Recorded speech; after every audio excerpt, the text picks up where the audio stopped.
सकाळ झालेली होती. सिया अजूनही झोपलेली होती.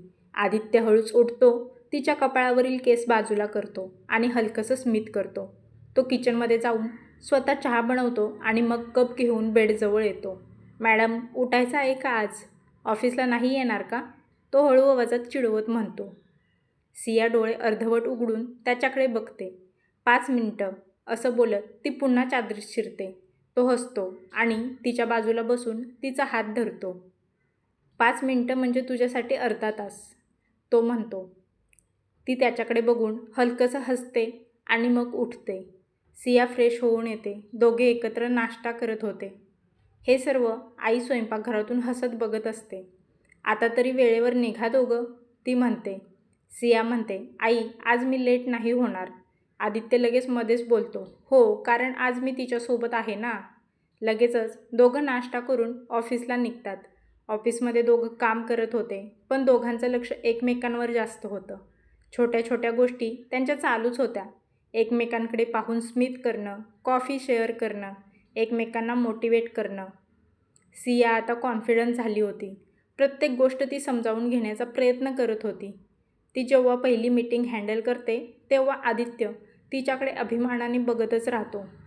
संध्याकाळी दोघं घरी परततात. थकलेले असतात, पण तरीही कंटाळा घालवण्यासाठी गच्चीवर बसून चहा घेतात.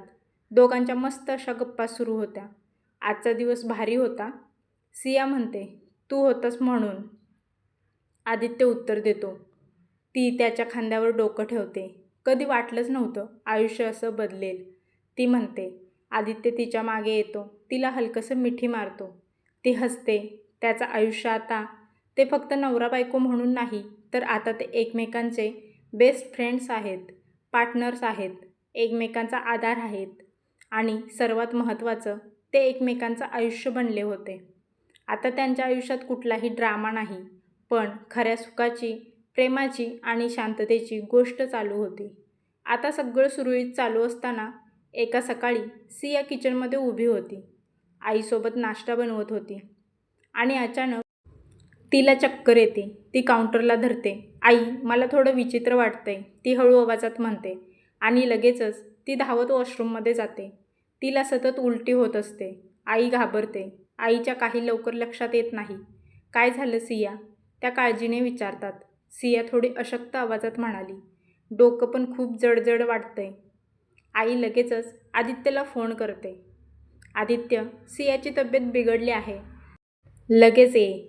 आदित्य सगळं सोडून घरी येतो. तो आत येताच थेट सियाकडे जातो. सिया, काय झालं? ती थोडी कमकुवत झाली होती.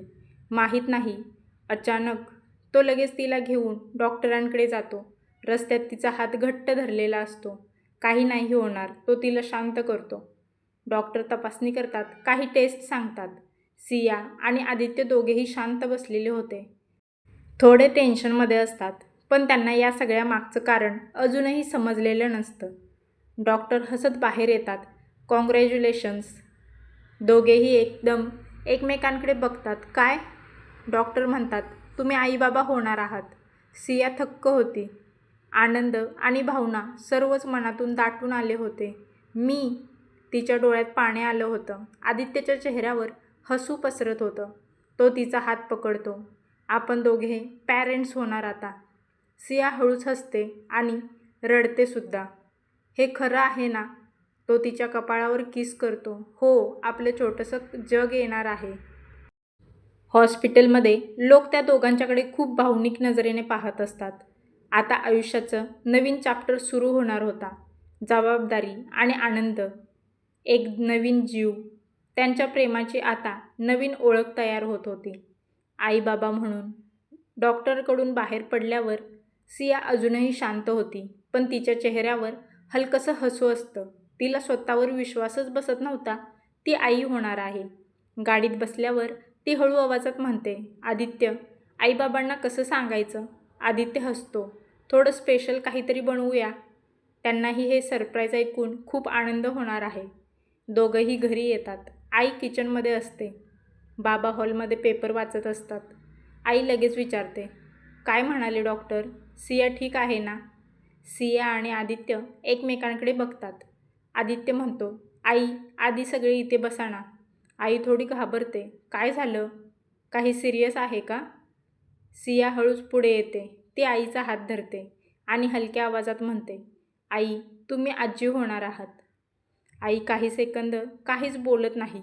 मग तिच्या डोळ्यात पाणी येतं. खरंच? ती थरथरत विचारते. सिया हसून मान हलवते. आई लगेचच तिला मिठी मारते. माझी बाळ. बाबा उठून उभे राहतात. अरे वा, ही तर खूप मोठी बातमी आहे. ते आदित्यच्या खांद्यावर थाप मारतात. कॉंग्रॅच्युलेशन्स बाबा. आईच्या डोळ्यात आनंदाश्रू होते. बाबांच्या चेहऱ्यावरही अभिमान होता आणि सिया आदित्यच्या चेहऱ्यावर समाधान असतं. आई सियाच्या डोक्यावर हात ठेवते. नेहमी आनंदात राहा आणि बाळही निरोगी असू दे. सिया डोळ्यात पाणी घेऊन म्हणते, आई, आता खरंच मला सगळं पूर्ण वाटतंय. आदित्य तिच्या बाजूला उभा होता आणि आता आपलं छोटंसं फॅमिली कंप्लीट होणार. घरात आता फक्त आनंदच आनंद होता. जिथे आधी दुःख होतं तिथे आता नव्या आयुष्याची चाहूल लागली होती. ही फक्त लव्ह स्टोरी नाही तर आता एक सुंदर फॅमिली स्टोरी बनली होती. आनंदाच्या बातमीनंतर घरात वेगळीच उत्साहाची लहर आली होती. आई तर खुशीतच किचनमध्ये गेली. आज काहीतरी गोड बनवलंच पाहिजे, ती स्वतःशी म्हणते. ती प्रेमाने बासुंदी बनवायला सुरुवात करते. दूध आटत असतं. सगळीकडे सुगंध पसरलेला होता. आईच्या चेहऱ्यावर समाधान होतं. माझं नात किंवा नातू दोन्हीपैकी एक काहीतरी येणार, ती हसत म्हणते. हॉलमध्ये सिया सोफ्यावर बसलेली असते. आदित्य तिच्या बाजूला होता. काय वाटतंय? तो विचारतो. ती हसून म्हणते, थोडं वेगळंच वाटतंय, पण खूप छान वाटतंय. आई बासुंदी घेऊन बाहेर येते. चला सगळेजण या. ती बाबांनाही हाक मारते. सगळेजण एकत्र बसतात. आई स्वतःच्या हाताने सियाला बासुंदी भरवते. हे खास तुझ्यासाठी आणि आपल्या बाळासाठी. सियाच्या डोळ्यात पाणी येतं. आई, ते हलकंसं म्हणते. बाबाही हसत बोलले, आता रोजच तुला गोड खायला मिळणार बहुतेक. आदित्य लगेच म्हणाला, हो, पण सगळ्यात गोड न्यूज आधीच मिळाली आहे. सगळे हसतात. छोटं पण खास सुख त्यांच्या सगळ्यांच्या चेहऱ्यावर दिसत होतं. त्या साध्या बासुंदीमध्येही खूप गोडवा, प्रेम होतं, आनंद होता आणि नव्या आयुष्याची सुरुवात झाली होती. सिया मनात म्हणते, देवा, हे सुख कायम असंच राहू दे. कधीकधी छोट्या गोष्टीतच सर्वात मोठा आनंद लपलेला असतो, हे त्यांच्या आनंदावरून समजत होतं. रात्री सगळे झोपलेले असतात. गच्चीवर हलका वारा वाहत असतो. चांदण्यांचा मंद उजेड. सिया आणि आदित्य शांतपणे बसलेले होते. काही क्षण दोघं काहीच बोलत नाहीत. मग सिया हळू आवाजात म्हणते, बघ ना, आपण काहीच ठरवलेलं नसतं. ते आकाशाकडे बघत पुढे बोलते आणि अचानक सगळं होऊन जातं. कधी वाटलंच नव्हतं माझं आयुष्य असं बदलेल, ती हळूच म्हणते. एकटी होते मी, ना कोणी आपलं, ना कोणाचा आधार. आणि आज ती त्याच्याकडे बघते. तू आहेस, हे घर आहे आणि आता आपलं बाळसुद्धा. आदित्य हलकंसं हसतो. तो तिचा हात हातात घेतो. काही गोष्टी आपण ठरवत नाही, त्या वरूनच ठरलेल्या असतात. तो तिच्या डोळ्यात बघत म्हणतो, तू माझ्या आयुष्यात येणं हेही असंच होतं. अनएक्सपेक्टेड, पण परफेक्ट होतं. सिया हसते. ती त्याच्या खांद्यावर डोकं ठेवते. आता मला काहीच भीती वाटत नाही, ती हळू आवाजात म्हणते. आदित्य तिच्या डोक्यावर हात फिरवतो. कारण आता आपण एकत्र आहोत. त्या रात्री दोन जीव भूतकाळ विसरून आयुष्याच्या सगळ्यात सुंदर टप्प्याकडे चाललेले असतात. कधीकधी नियती आपल्यासाठी जे लिहिते ते आपल्या कल्पनेपेक्षाही सुंदर असतं. आता सियाच्या आयुष्यात एक वेगळीच काळजी, प्रेम आणि जपणूक सुरुवात झालेली असते. सिया सकाळी लवकर उठते. आदित्य आधीच उठलेला असतो. तो हळूच म्हणतो, सावकाश उठ, घाई नाही करायची. तो तिला पाणी देतो. नाश्ता स्वतः तिच्यासमोर ठेवतो. डॉक्टरांनी सांगितले ना, वेळेवर खायचं. सिया हसते. इतकी काळजी नको करू. आता तर फक्त सुरुवात आहे, तो लगेचच बोलतो. आत्ता नाही केली तर कधी करणार? आई तर अजूनच जास्त लक्ष देत असते. हे खा, ते खा, बाहेरचं काही खायचं नाही. ती रोज वेगवेगळे पौष्टिक पदार्थ बनवते. दूध, फळं, ताजं जेवण. माझ्या नातवासाठी आहे सगळं, ती प्रेमाने म्हणते. घरातलं वातावरण आता एक वेगळीच माया आहे. सिया जरा जरी थकली तरी आदित्य लगेच तिला बोलायचा, बस रेस्ट घे. आई लगेचच उशी घेऊन येते. काही काम नाही करायचं तुला आता. चालताना आदित्य तिचा हात धरतो. जिना उतरताना सावध करतो. वेळेवर औषध देतो. सिया कधी कधी तर हसून म्हणते, मी ठीक आहे रे. तो हलकसं म्हणतो, तू नाही, आता तुम्ही दोघं आहात. सिया मनात विचार करते, ज्यांना आईबाबाचं प्रेम मिळालं नाही त्यांना आज दुप्पट प्रेम मिळते. ती आईकडे बघते. आई तिच्याकडे बघत हसते आणि त्या नजरेतच सगळं समजतं. आदित्य, आई आणि सिया 3 जण नाहीत आता. एक कुटुंब आहे जिथं प्रत्येकजण एकमेकांसाठी जगत असतो. खरं सुख म्हणजे ज्यांना आपण गमावलं त्यांची कमी कुणीतरी प्रेमाने भरून काढणं. आता घरात एक वेगळीच गोड धावपळ सुरू झालेली असते. सियाचे तर सगळेच लाड पुरवले जात आहेत. आई सतत तिच्या मागे, हे खा ते खा, वेळेवर झोप. ती काही बोलायच्या आधीच तिच्यासमोर सगळं येतं. एकदा तिला काहीतरी आंबट खावंसं वाटतं तर आदित्य रात्रीसुद्धा बाहेर जाऊन आणतो. सियाला तो लगेच म्हणतो, तू एखादी गोष्ट मागितली आहे आणि मी ती दिली नाही, असं कधी होणारच नाही. सिया हसते. इतकं काही नको रे, तुला काहीच त्रास होऊ देणार नाही, तो प्रेमाने म्हणतो. बाबासुद्धा अधूनमधून येऊन विचारतात, कसं वाटतंय आता. आई रोज देवासमोर दिवा लावत असते. सगळं नीट पार पडू दे. पहिल्यांदाच घरात छोटं बाळ येणार आहे. आईबाबांची त्यासाठी तयारी सुरू झाली होती. छोटे कपडे, खेळणी, बाळासाठी खोली सजवणं. आई प्रत्येक गोष्ट प्रेमाने करत होती. माझ्या नातवासाठी, ती हसत म्हणते. सिया हे सगळं बघून भावूक होते. माझ्यासाठी इतकं सगळं, ती मनात म्हणते. ती आदित्यकडे बघते. तो हसत तिच्याकडे बघतो. तो आनंद सिया शब्दात व्यक्त करू शकत नाही. आता तिच्या आयुष्यात प्रेम असतं, कुटुंब असतं आणि एक नवीन जीव येणार असतो. तिला आता खरंच सगळं पूर्ण वाटतं. घरात आता फक्त एकच वाट पाहणं सुरू होतं, त्या छोट्या पाहुण्याचं, जो सगळ्यांचं आयुष्य अजून सुंदर करणार होता. कधीकधी सुख असं अचानक येतं आणि आयुष्य कायमचं बदलून टाकतं. फायनली ते 9 महिने संपले होते. घरात गेल्या काही दिवसांपासूनच एक वेगळीच उत्सुकता लागली होती. प्रत्येकजण वाट बघत होता त्या क्षणाची. सकाळची वेळ झाली होती. सिया अचानक उठते. तिच्या चेहऱ्यावर वेदना दिसत असतात. ती पोट धरते. आई, आदित्य. ती हळू पण त्रासाने आवाज देते. आई धावत येते. काय झालं? ती घाबरून विचारते. आई, पेन सुरू झालेत.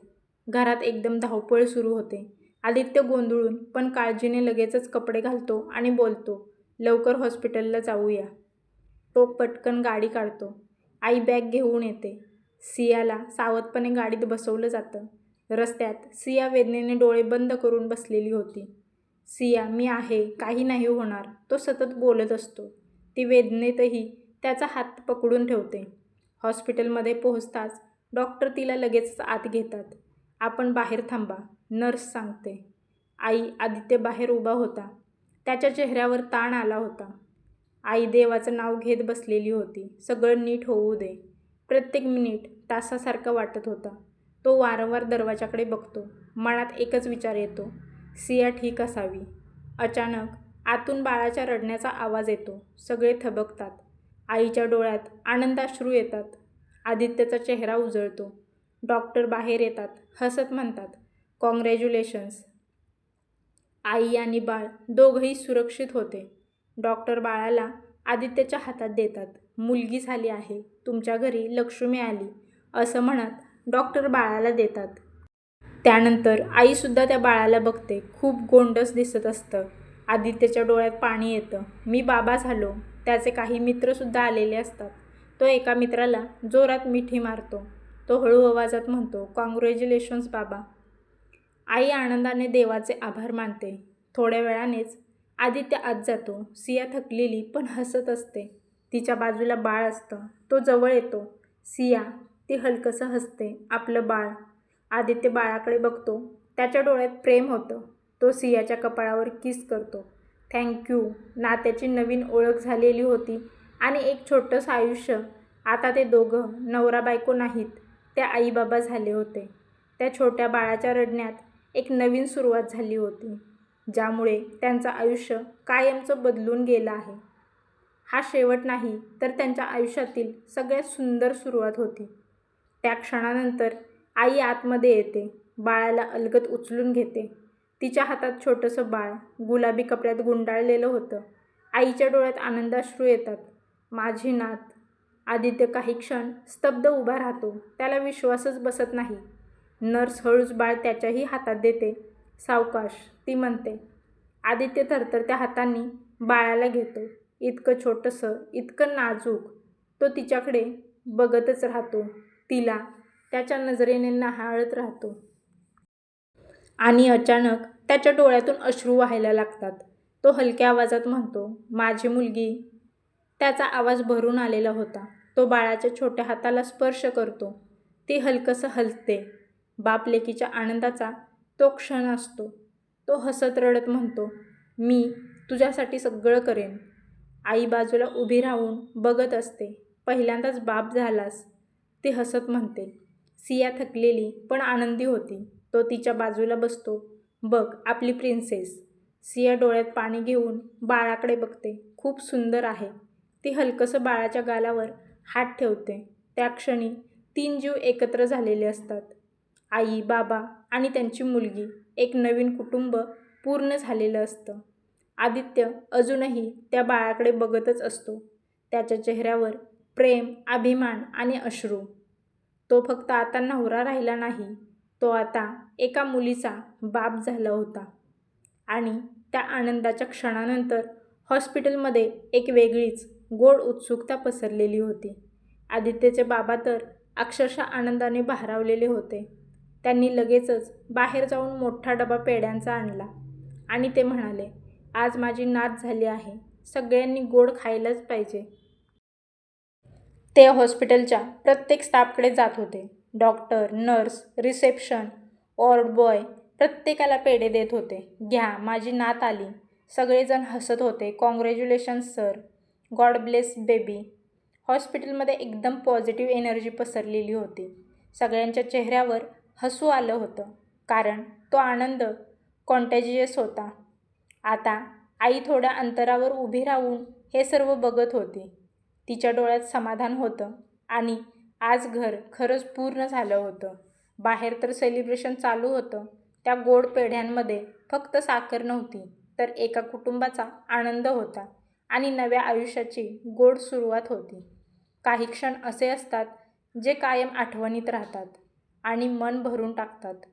रूममध्ये शांत वातावरण आहे. सिया बेडवर टेकून बसलेली होती. तिच्या मांडीवर छोटंसं बाळ होतं. आदित्य तिच्या बाजूला बसलेला. दोघेही तिच्याकडे एकटक बघत होते. सिया हलकंसं हसत म्हणते, बघ ना, कोणासारखी दिसते ग. आदित्य थोडा पुढे झुकून बाळाकडे नीट बघतो. तो विचार करत असल्यासारखा चेहरा करतो. तो हसत म्हणतो, माझ्यासारखीच आहे. ऑब्व्हियसली. सिया लगेच बोलते, काय? अजिबात नाही. ती बाळाच्या छोट्या चेहऱ्याकडे बघत म्हणते, नाक माझ्यासारखं आहे आणि डोळेही. आदित्य लगेच बोलतो, नाही, डोळे माझ्यासारखे आहेत. शार्प आहेत बघ. दोघेही हसत हसत वाद घालत होते. माझ्यासारखे आहे, नाही माझ्यासारखे आहे. तेवढ्यात बाळ हलकंसं डोळे उघडते. दोघेही एकदम शांत होतात आणि मग एकमेकांकडे बघून हसतात. आदित्य हळू आवाजात म्हणतो, काहीही असो, आपली आहे एवढंच पुरेसं आहे. सियाही हसते. ती बाळाच्या कपाळावर हलकंसं किस करते. हो, आपलं छोटंसं जग. त्या छोट्या गप्पांमध्ये खूप प्रेम आहे, खूप आनंद आहे आणि एक नवीन आयुष्य, ज्याभोवती त्यांचं सगळं जग फिरणार आहे. आईबाबांसाठी त्यांचं बाळाचं सगळ्यात सुंदर असतं. सिया थकलेली असली तरी तिच्या चेहऱ्यावर समाधान आहे. आदित्य तिच्याकडे आणि बाळाकडे एकटक बघत बसलेला होता. काही क्षण तो काहीच बोलत नाही. मग हळू आवाजात म्हणतो, आता मला आई आणि बाळाची दोघांची जबाबदारी घ्यायला पाहिजे. सिया त्याच्याकडे बघते. तो पुढे म्हणतो, आत्तापर्यंत फक्त तू होतीस, पण आता माझं सगळं जग तुम्ही दोघं आहात. तो हलकंसं बाळाच्या डोक्यावर हात ठेवतो. तिला काहीच कमी पडू देणार नाही आणि तुलाही. तो सियाकडे बघत म्हणतो. सियाच्या डोळ्यात पाणी येतं. ती हसत म्हणते, तो आधीपासूनच सगळं सांभाळतोयस. आदित्य तिचा हात हातात घेतो. आता मी तुमच्यासाठी अजून स्ट्रॉंग होणार आहे. काही दिवसांनी डॉक्टर डिस्चार्जची परवानगी देतात आणि सिया व बाळ दोघेही घरी येण्यासाठी तयार होतात. गाडी घरासमोर थांबते. आदित्य हळूच बाळाला घेतो. सावकाश तो स्वतःलाच सांगतो. सिया त्याच्या बाजूला उभी असते. आई दारात उभी असते. अजून बरेचसे नातेवाईक आलेले असतात. जसं दरवाजा उघडतो तसं सिया थबकते. संपूर्ण घर सजवलेलं असतं. फुगे, फुलांच्या माळा, वेलकम बेबी असा मोठा बॅनर लावलेला असतो. छोटंसं सुंदर पाळणं सजवलेलं होतं. सिया डोळ्यात पाणी घेऊन म्हणते, हे सगळं? आदित्य हसत म्हणतो, आपल्या प्रिन्सेससाठी. आई औक्षण करते. बाळाच्या कपाळावर हलकंसं कुंकू लावते. घरात स्वागत आहे माझ्या नातीचं. आनंदाचा माहोल आला होता. बाबा हसत म्हणाले, आज घरात खरा आनंद आलाय. सगळे बाळाकडे बघत होते. आदित्य हळूच बाळाला पाळण्यात ठेवतो. ती हलकंसं हसते. सिया जवळ बसते. तिच्या चेहऱ्यावर समाधान होतं. सजवलेल्या त्या घरात फक्त डेकोरेशन नाही तर प्रेम, आनंद आणि नव्या आयुष्याची सुरुवात होती. घरात आता सगळं बदललेलं होतं. बाळाच्या छोट्या छोट्या हालचालींनी घर जिवंत झालं होतं. पण त्या सगळ्यात आदित्यची आई सियासाठी जणू खऱ्या आईसारखी उभी राहिली होती. सिया जरा उठली की अगं हळू, अजून विकनेस आहे. आई लगेच म्हणते. ती स्वतः तिच्यासाठी गरम दूध घेऊन येते. हे पिऊन घे, ताकद येईल. सिया कधी थकलेली दिसली की आई तिच्या केसांवरून हात फिरवते. जास्त विचार करू नको, आता फक्त आराम कर. सियाला आता तिच्या खऱ्या आईची आठवण येत असते. एक दिवस सिया हळूच म्हणते, आई, तुम्ही माझ्यासाठी इतकं सगळं करता, जणू मी तुमची मुलगीच आहे. आई हसते. ती तिच्या गालावर हलकंसं हात ठेवते. तू जणू नाही, तू माझी मुलगीच आहेस. सियाच्या डोळ्यात अश्रू येतात. ती लगेच आईला मिठी मारते. मला पुन्हा आई मिळाली असं म्हणून ती रडायला लागते. जीवनात कितीही वादळ आली तरी शेवटी प्रेम, विश्वास आणि साथ जिंकतेच. आणि जिथे प्रेम असतं तिथेच खरं घर तयार होतं.